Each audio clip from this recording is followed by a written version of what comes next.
TSA-Holes. TSA-Holes. Bullying is alive and well and flourishing in our nation's airports. This gives those of us with the means to travel by air an opportunity to experience what it is to be a second-class U.S. citizen, at least for a few short minutes. Every time I fly, I get an object lesson in small-minded, contemptuous, and contemptible people displaying what it is like to hold the upper hand and to use that power capriciously. Thank you, TSA-Holes. Thank you. I began flying in 1972 and have watched the infrastructure of security evolve from the ground up. Airport security is an essential, boring, thankless job, and its culture produces bullies who know they have us by the short hairs. In short, TSA-Holes are a microcosm of what keeps America from being great. Discrimination is about inferior people in positions of power using their might to do wrong.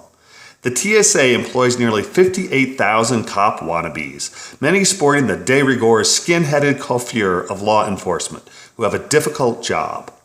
The TSA must perform their repetitive, disaster-preventing, life-saving task efficiently, and this leads to brusque handling of we the sheeple.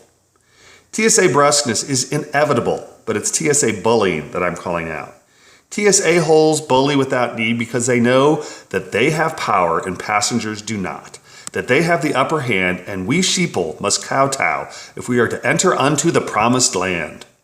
One-sided power structures where the poor are in need and the powerful enjoy an exalted position of gate masters contemptuously controlling a go, no-go scenario, is exactly what the disenfranchised experience throughout their days. We, the people of means with the financial wherewithal to fly the friendly skies, are given an opportunity to experience impotence every time we pass through airport security lines. And for this, I thank our TSA-Holes for opening my eyes.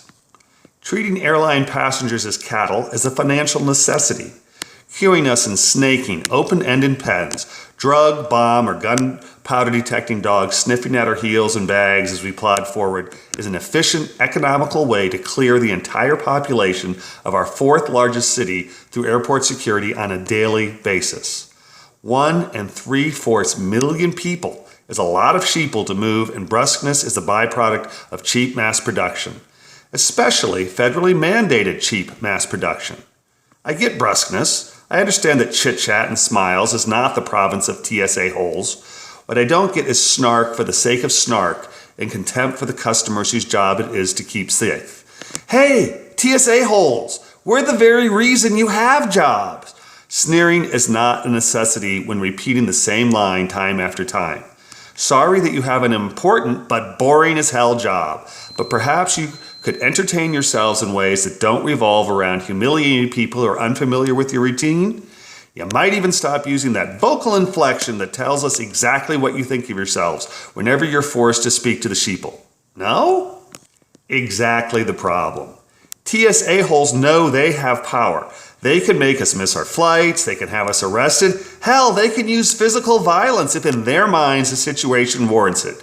In their minds. Quis